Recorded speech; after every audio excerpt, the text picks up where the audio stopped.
Pero konti ang nakakaunawa ng lubos sa kagustuhan ng Panginoon sa ating buhay. Kaya maraming tao, pag naging Kristiyano, akala nila wala na dapat fun. Puro pagtitiis, puro pagtitimpi, puro na lang pag-iisip sa buhay na walang hanggan sa kabila. At wala nang buhay dito. Pero ang centerpiece ng teaching ng Panginoon na ito, sabi niya, I came so that you will have life and have it in its fullest.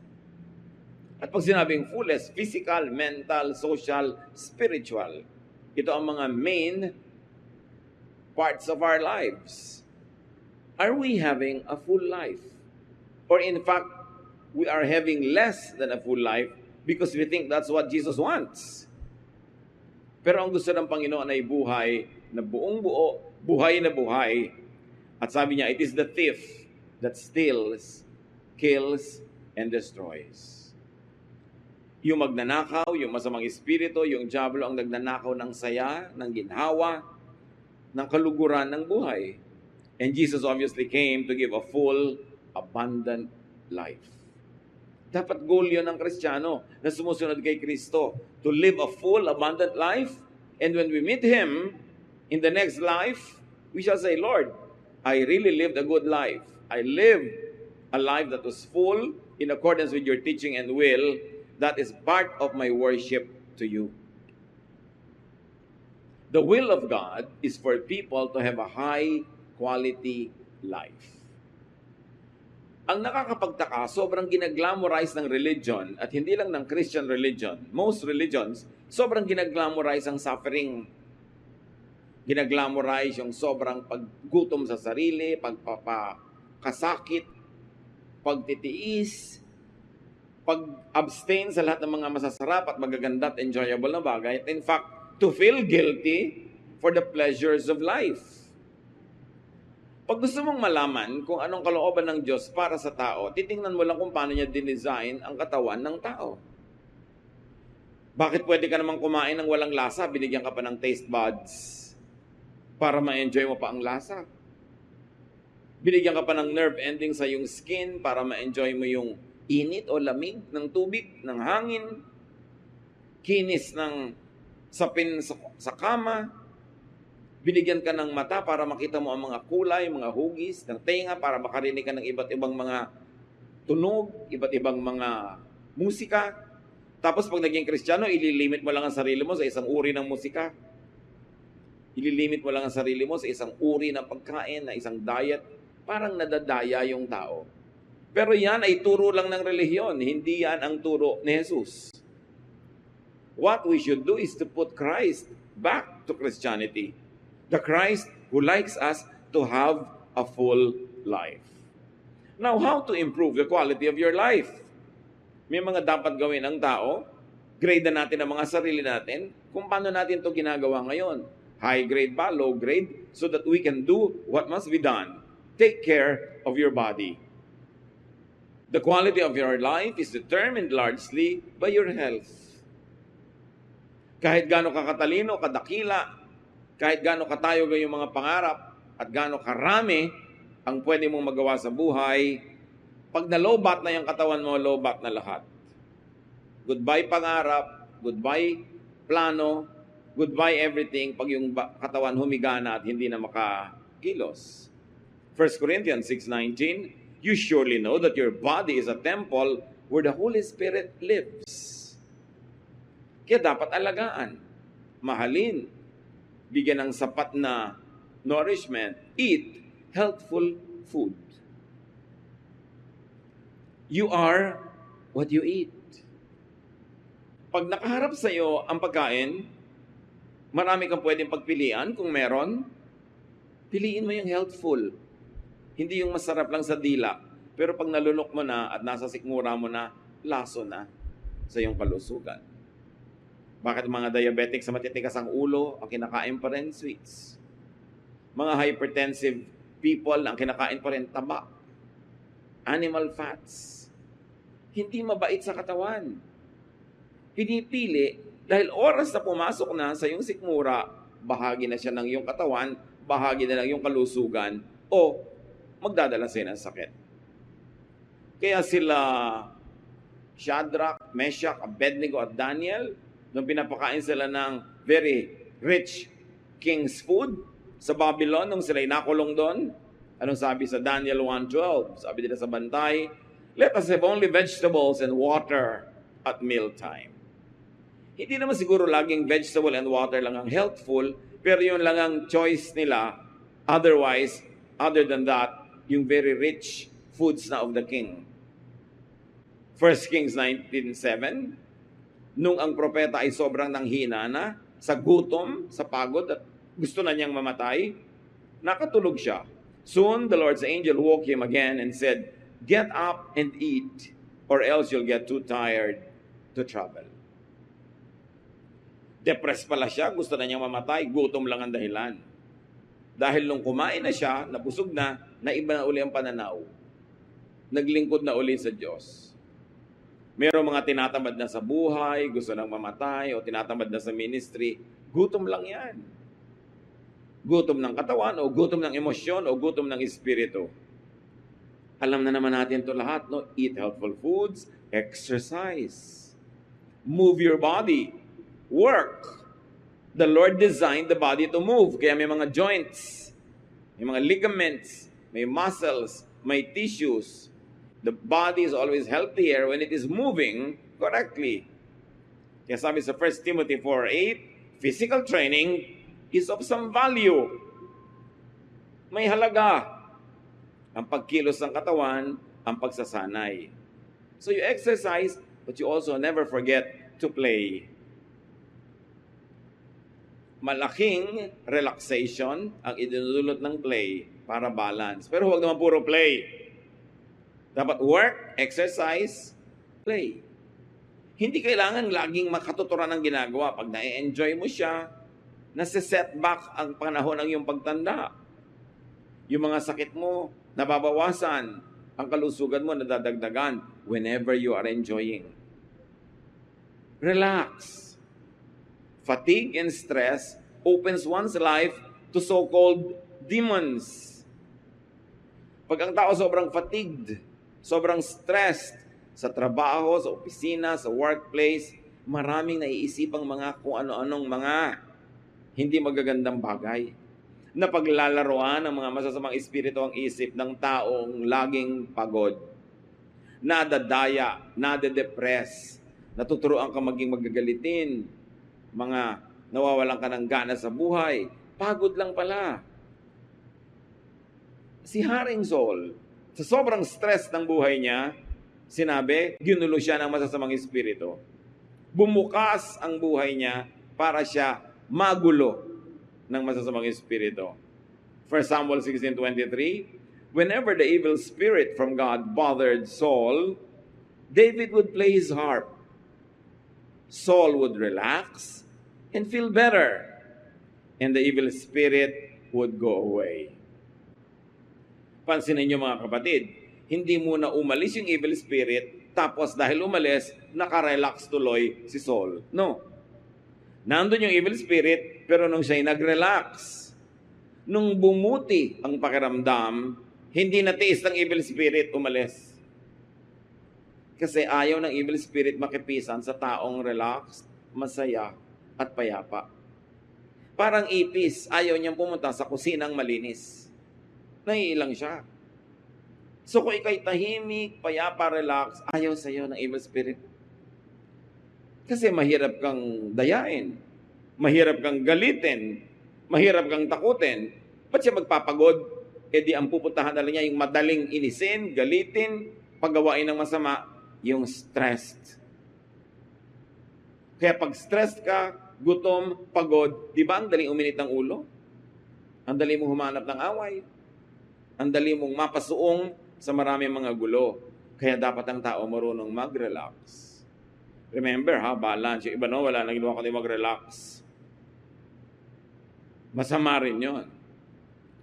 Improve the quality of your life. Nourish your mind. Payamanin ang isip, patalinuhin, dagdagan ng alam. Luke 2:52, Jesus grew in wisdom. Pati siya nag-grow sa wisdom. Hindi niya nandun agad lahat yung wisdom. dumating sa tamang panahon. At tayo din dapat we must grow in wisdom. Ang pananaw mo patuloy na nag-i-improve, tumataas, naiiba. What you don't know could subtract from your happiness. What you don't know could in fact hurt you. So dapat alam mo ang dapat malaman. Now, how else do you nourish your mind? You detoxify your mind from negative thoughts. Kung may maruming pagkain at panis sa pagkain sa loob ng refrigerator, itinatapon mo yon. Hindi yun dapat nasa loob. Kung may nabubulok na bagay sa kusina mo, itatapon mo yon. Hindi dapat nandun. May maruming bagay sa iyong higaan, aalisin mo yun doon. Ano ang dapat mong gawin sa maruruming isipin na nasa iyong utak? Dapat palayasin. Kuminsan yung utak natin tahanan ng napakaraming impakto. Nginangat-ngat yung utak mo, tinatadyakan, kinukurot, sinasaksak. Ephesians 4:31. Get rid of all bitterness, rage, and anger, brawling and slander, along with every form of malice. Sabi niya, paalisin nyo sa utak nyo yung mga, kung ano-anong mga negative thoughts, galit, puot,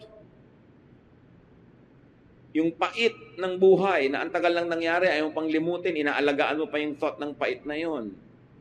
Paninirang puri, pakikipag-away, malisya, alisin mo lahat yan. Dahil bago mo yan magamit na manakit ng iba, ikaw ang unang nasasaktan. Kung hindi ka banal para magpatawad, magpatawad ka dahil matalino ka. Dahil alam mo na ikaw ang unang nasisira ng galit. So detoxify your mind from anger, from fear. Maraming takot na sumisira sa ating diskarte. Hindi mo pa naman alam, takot ka na. 1 John 4:18, there is no fear in love, but perfect love drives out fear. Our love of God, love for fellow men, love for life, love for knowledge, love for truth will drive away many fears. Detoxify your mind from jealousy. Merong reasonable jealousy at merong unreasonable. Dapat ma-differentiate nyo yan, mga kapatid. Yung asawa mo may nakakalong na iba, reasonable naman na maging jealous ka. Pero meron lang siyang katrabaho, meron siyang kasama sa isang project, wala ka namang pruweba na merong nagaganap, nagsiselos ka na, unreasonable na yon. At alam na alam niya ng mga seloso at selosa, nakakasira talaga ng pagkatao ang selos. Nang aaway ka ng wala sa lugar, sumusugod ka ng mali, maraming nakakahiyang bagay na ginagawa ang tao nagsiselos. And also especially, rid your mind of envy. Because envy leads to many evil practices and heaviness of heart. Sabi nga sa Bible, out of envy, many people try to achieve. Not because they want to achieve, but they only want to outdo their neighbor. And where there is envy, there is every kind of evil practice. Pinakamasamang maramdaman, inggit. Ang kasunod, selos. Pag merong kanyan, maaga kang mamamatay. O buhay ka man, hindi ba lusog ang katawan mo? Hindi masaya ang iyong buhay. Detoxify your mind from pride. Pagka proud ka, you're afraid. Because gusto mo ma-maintain yung pride mo. Natatakot kang matalo, natatakot kang madaig, maungusan, natatakot kang makita ang iyong kahinaan dahil hindi ka na magiging proud. Malaking amoy ang pride. The less pride you have, the more free you are. Kaya ang taong proud, hirap na hirap i-maintain yung kanyang kalagayan para siya manatiling proud. 1 John 2:16, the pride of life comes not from the Father, but from the world. So alamin natin, hindi yan galing sa Panginoon. Bakit mo entertainin sa iyong buhay? How else do you nourish your mind? Be optimistic. Be positive. Napipili naman eh. You can be negative, but you can also be positive. Why choose to be miserable? Why choose to be negative? Why choose to be kontrabida? Romans 8:28, we know that God is always at work for the good of people, of everyone who loves Him. So meron kang isang pangarap na hindi natuloy, meron kang gustong nabigo, meron kang hinahangad na hindi naging sayo. Pag nagtitiwala ka sa Diyos, i-quote mo ang Romans 8:28. I don't understand it, I don't even agree with it, but because I love God, then what is happening in my life was allowed by God for my own good. And I will hold on to that, and I will believe that, and I will have peace. Yun ang tinatawag na positive thinking, na scripture-based. Kasi sinabi, kung mahal mo ng Diyos, lahat ng papayagan niya maganap sa iyo, yun na ikakabuti mo. Kahit hindi mo naiintindihan agad. Kahit yung kabaligtaran, ang gusto mo sanang mangyari.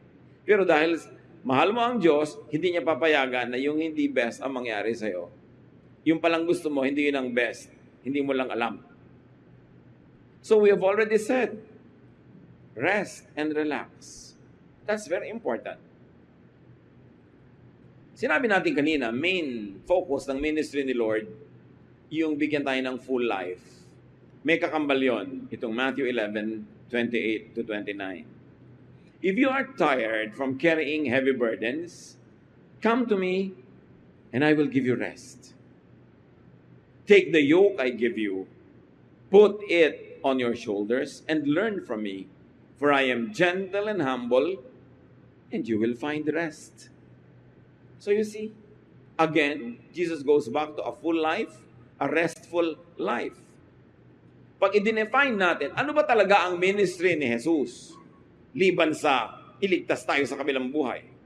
Iyon ay bigyan tayo ng masagana, tahimik, payapa, at relaxed na buhay dito sa lupa.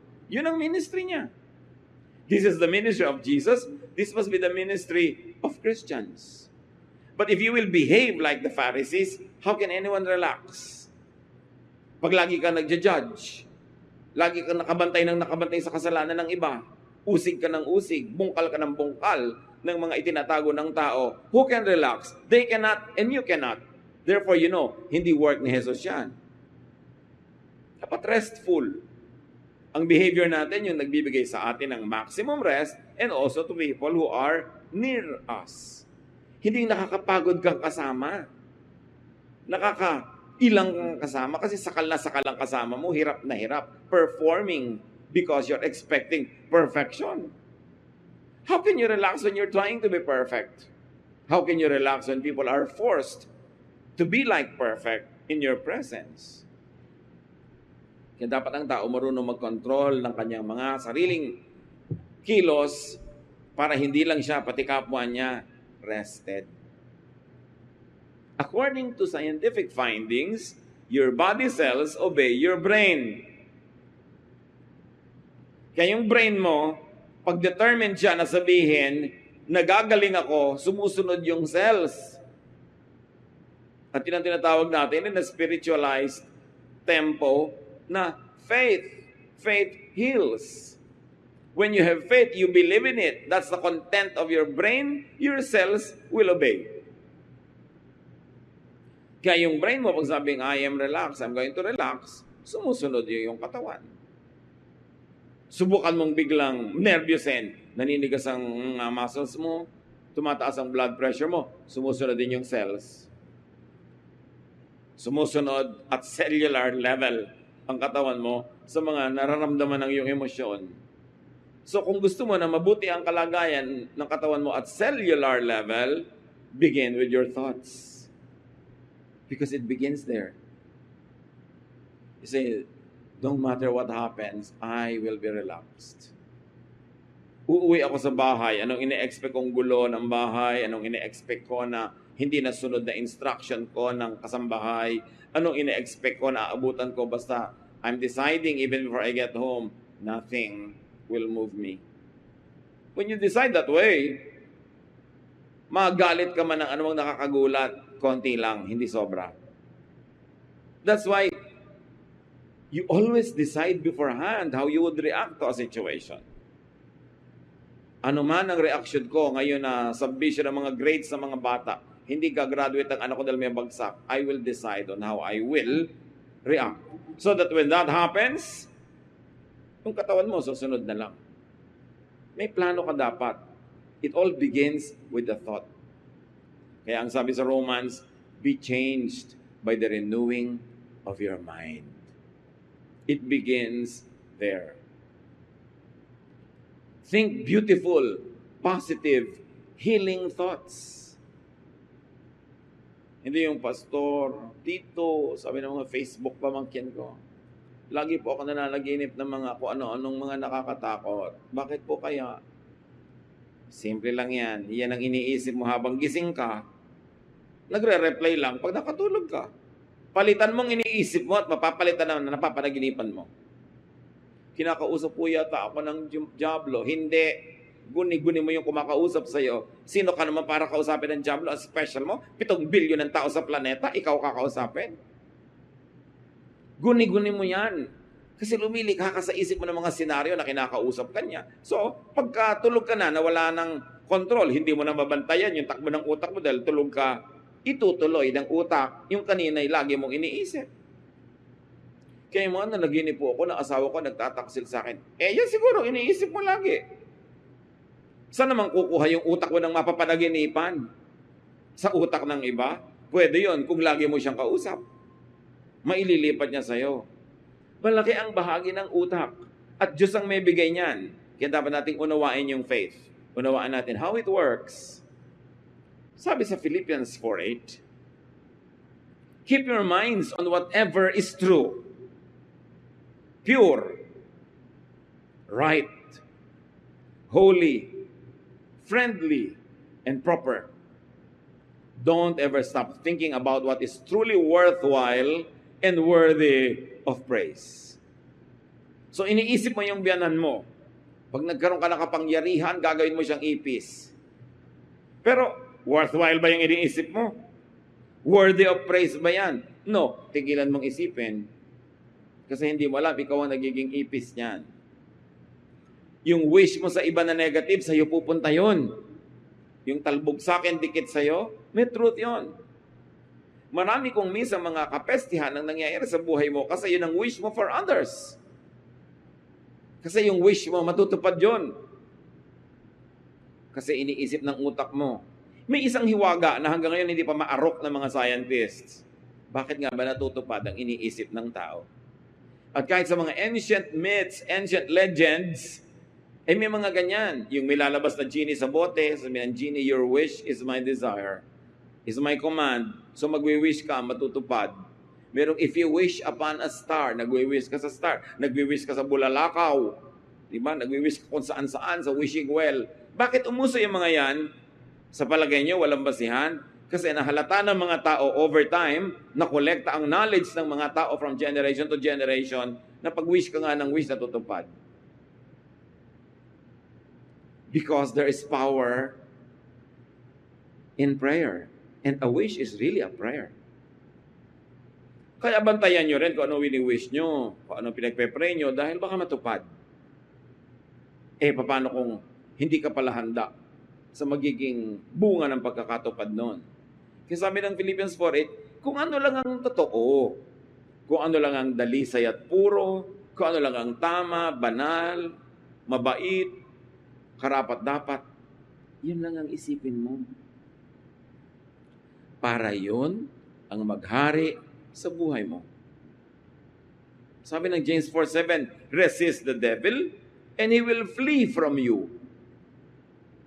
Pastor, bakit po ayaw umalis ng tukso sa buhay ko? Hindi mo nire-resist dahil sabi, resist, aalis eh. So baliktarin natin, hindi umaalis. Bakit?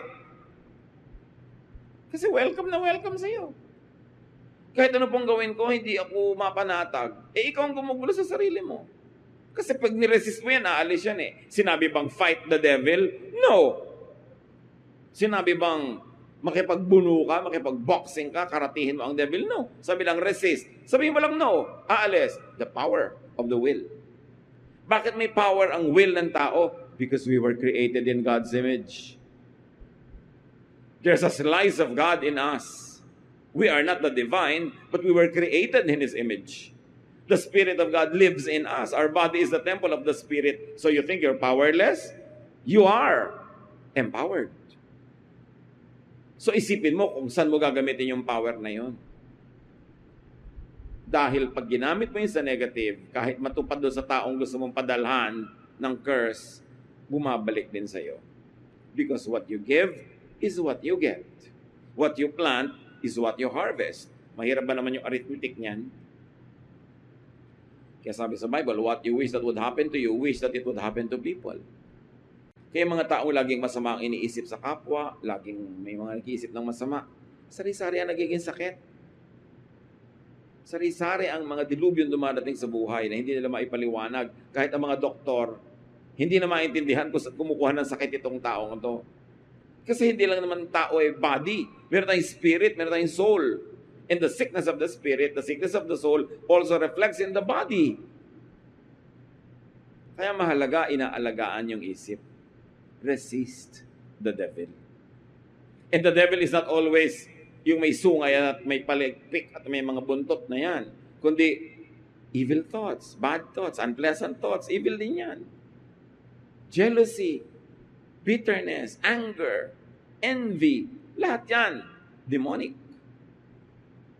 Hindi laging yung demon na sinasabi, espiritu. Meron na symbolic lang yung paggamit ng word. So, improve the quality of life. Satisfy your needs. Hindi na dadaan sa denial. Kung hindi ka talaga satisfied, dapat gumawa ka ng paraan para masatisfy. Produce what you need. Deserve what you desire. And produce more than you need. Merong minimum amount of material supply para ang tao sumaya. Hindi mo pwede sabihin, napaka-spiritual mo, kahit zero food, masaya ka. It cannot happen. Napaka-spiritual mo, kahit wala ka na kaibigan, kahit isa, basta Diyos ang kaibigan mo, masaya ka. No, it's a lie. Laging merong minimum requirement on the physical level. Kaya kailangan marunong ka magtrabaho. Kailangan mo ng pera, magtrabaho ka. Gusto ba ng maraming gastusan? Mag-produce ka ng mas maraming panggastos. Kasama yon sa pag-improve ng quality of life. Kaya makikita nyo sa mga developed countries, sa mga rich economies, mas mataas sobra ang quality of life ng mga tao. Public life. Sa hardworking and very productive Japan, pati mga toilet seats, heated pag winter. Quality of life. Hindi yung walang toilet dahil walang pera. Siyempre, pag mahina ang budget mo, ang toilet paper mo, parang sandpaper, nagagasgas ang iyong behind kasi masyadong mura. Kaya kung ikaw ay mariwasa, marunong ka magtrabaho, pati toilet paper mo, soft as a feather. Pleasure. Dahil nagtatrabaho ka. Ephesians 4:28, anyone who has been stealing must steal no longer, but must work, doing something useful with their own hands, that they have something to share with those in need. Ito, spirituality, religiosity at its highest order.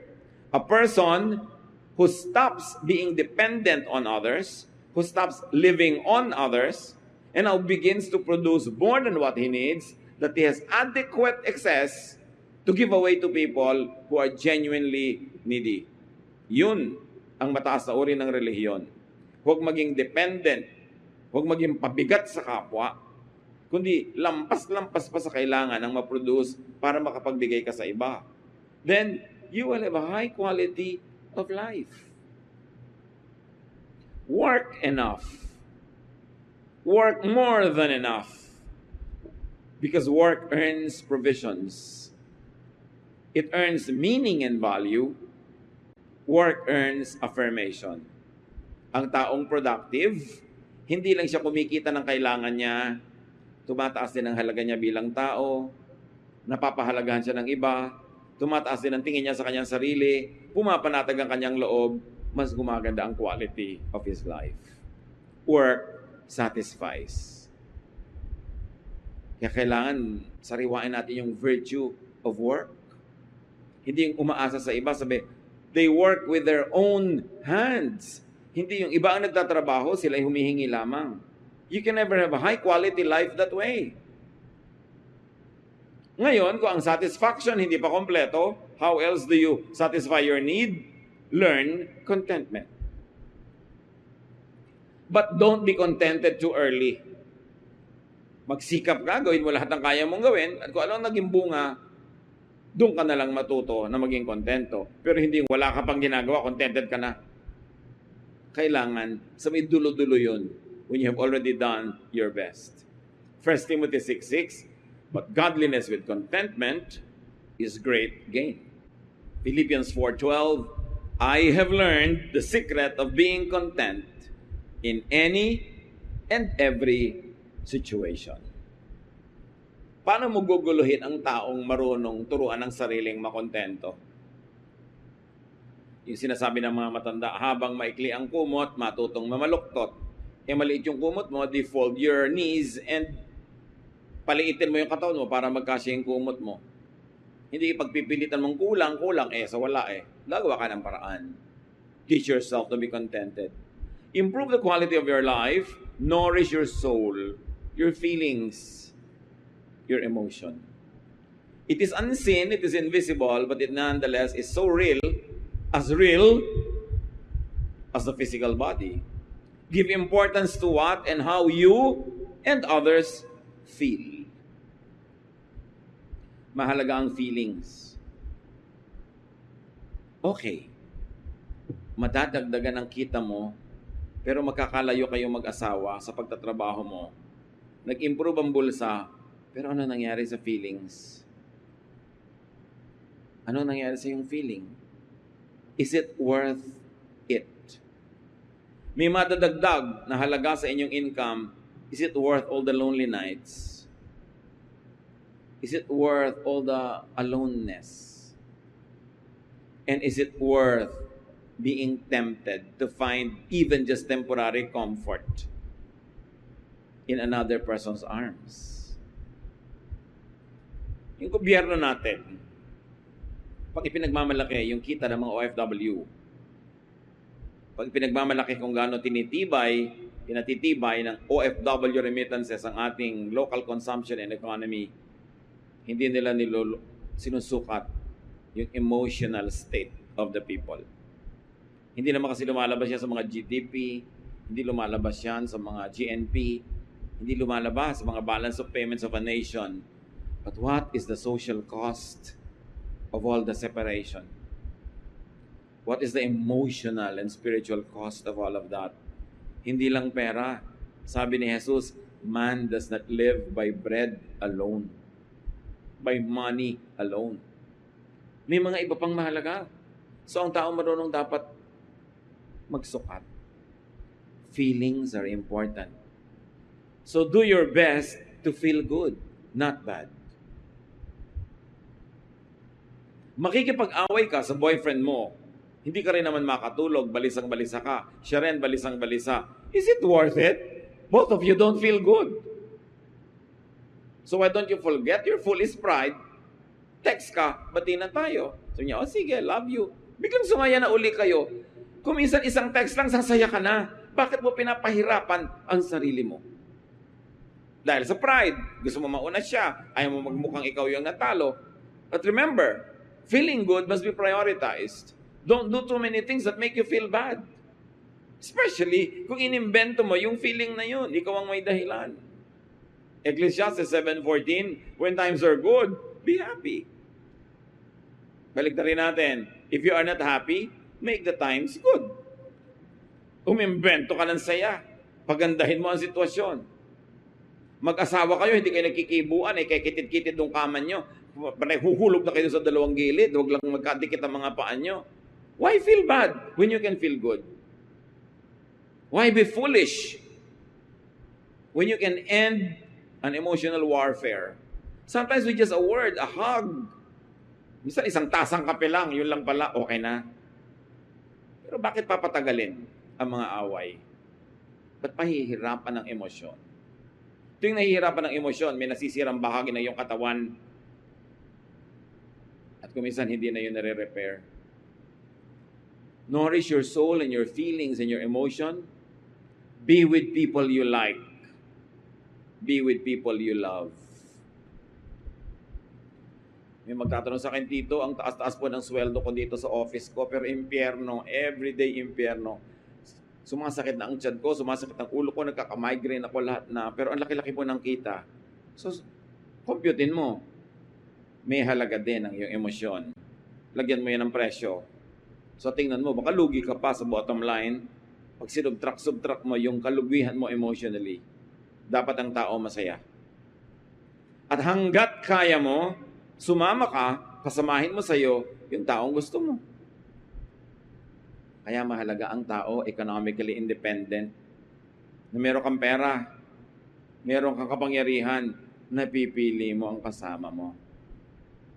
Nai-improve ang quality of life pag productive ka. Kasi hanggang doon, napipili mo yung teammate, napipili mo yung ayaw mo dyan, yung gusto mo. Ecclesiastes 9:9, enjoy life with your wife or whoever. Maybe your friend, maybe your mother, whom you love all the days of this meaningless life that God has given you under the sun, all your meaningless days. For this is your lot in life and in your toilsome labor under the sun. Sabi, ang tanging share mo sa buhay na ito na napakaraming hirap, maraming balakid, maraming problema, is to enjoy life with someone you love. Tapos yung someone you love pa, yung pinaka-love mo, 30 years na kayo hindi magkasama dahil sa paghihiwalay para kumita ng pera. Naghihiwa-hiwalay ang mga pamilya. Is it worth it? Ano ba yung pangarap mo? Hindi na ba pwedeng matupad dyan na magkasama kayo? Kailangan pa talaga maghiwalay pa?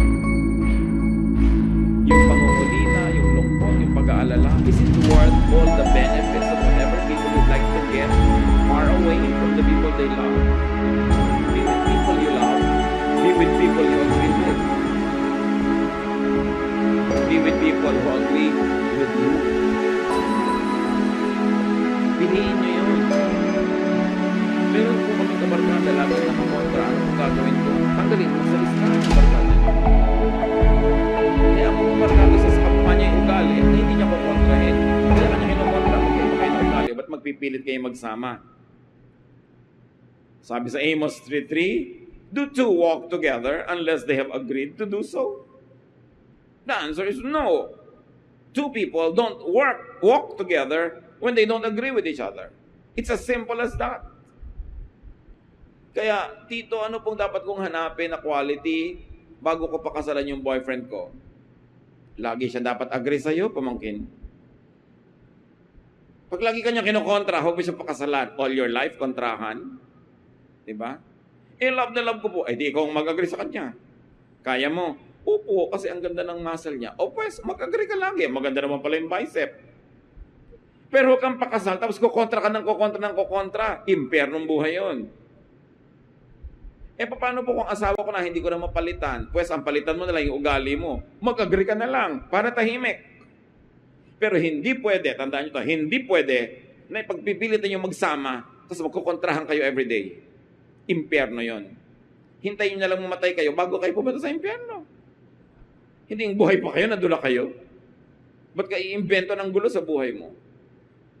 May kaibigan ka, laging kumukontra, edi magpalit ka ng kaibigan. Pero hindi kasi yung relationship namin, very mutually rewarding. Pues, matuto kayo mag-agree with each other.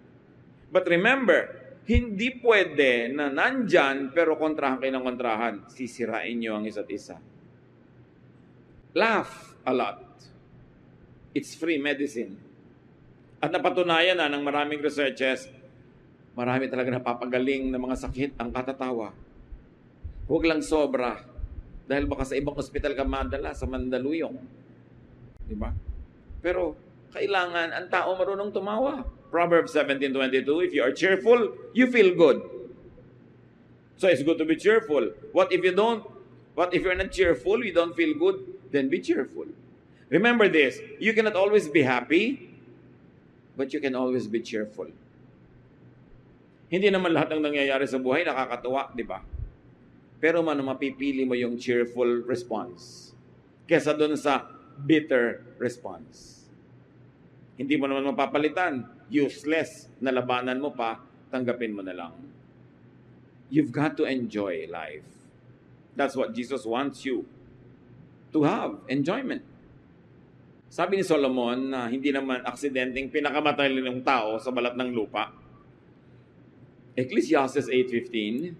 So I commend the enjoyment of life, because there is nothing better for a person under the sun than to eat and drink and be glad. Then joy will accompany them in their toil all the days of the life God has given them under the sun. Sinabi ba niyang magtimpi, magtiis, no? Sabi niya, mag-enjoy ka. Yan lang ang mahihita mo sa buhay na ito. Maraming problema, maraming sakit, maraming sagabal. So tuwing kaya mo, isingit mo, ipaglaban mo, mag-enjoy ka. Nasiraan ang sasakyan, may pupuntahan kayo. Anong gagawin mo? Maghanap ka ng tindahan ng halo-halo at maghalo-halo ka. Isingit mo yung enjoyment kaysa magreklamo ka sa buhay. Always find pockets of fun. Pockets of vacation. Pockets of pleasure and happiness. At si Solomon na pinakamarunong na tao, sabi niya, yan ang pinakamabuti mong magawa sa buhay na ito. Bakit kaya pinakamabuti mag-enjoy? Kasi pag enjoy ka, enjoyable ka rin. Masarap ka rin kasama. Pag enjoy ka sa buhay, you are generous, you are kind, mapagpatawad ka, mabait ka. Kaya talaga, ministry na mag-enjoy. Pagka ikaw miserable, you cannot give what you do not have. You cannot be kind to others when you're miserable. You cannot help others when you are tired. That's why you should learn how to rest. Nourish your spirit. This is how you really improve the quality of your life. Be at peace with God and with your conscience. 1 Timothy 1:19, holding on to faith and a good conscience, which some have rejected, and so have suffered shipwreck with regard to the faith. So hold on to your faith and a good conscience. Pakinggan mo ang sinasabi sa iyo ng kalooban mo. Huwag mong kontrahin yung sarili mong dibdib. Makinig ka sa sinasabi sa iyo ng iyong puso. Connect with God. Psalm 145:18, the Lord is near to all who call Him. Tito, bakit po parang ang layo sa akin ng Diyos? Anak, Psalm 145:18, the Lord is near to those who call Him. So mukha siyang far, you are not calling. Tito, tawag po ka lang tawag. Baka mechanical lang. Superficial lang. Pero kung taos puso, tumatawag ka, mararamdaman mo nandun ng Diyos. So hindi siya lumalayo ang problema mo. Hindi ka tumatawag ng galing sa puso. Do good. Ephesians 2:10, for we are God's handiwork, created in Christ Jesus to do good works, which God prepared in advance for us to do. That's one of the best things you can do. Do good works. Punong-puno ng good works si Jesus. And how else do you nourish your spirit? Be thankful always. Be grateful.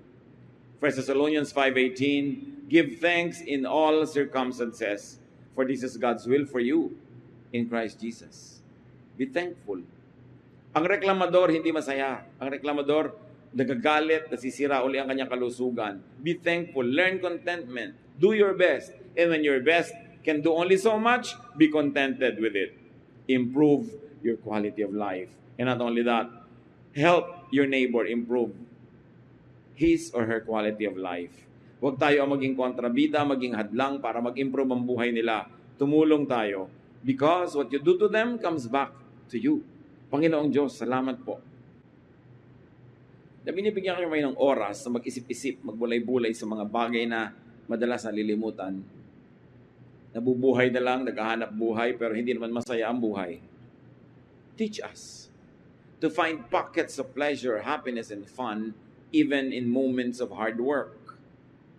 Teach us, Lord, to see your blessing na kuminsan ay hindi obviously visible. Turuan mo kaming improve na aming buhay at buhay na aming kapwa. Dahil ang buhay na ito'y pahiram mo, ang buhay na ito'y gusto mong maging masaya, mapayapa, mariwasa, maunlad. Teach us to be faithful to your will by improving the quality of our lives. Pagbulay-bulayan natin, mga kapatid,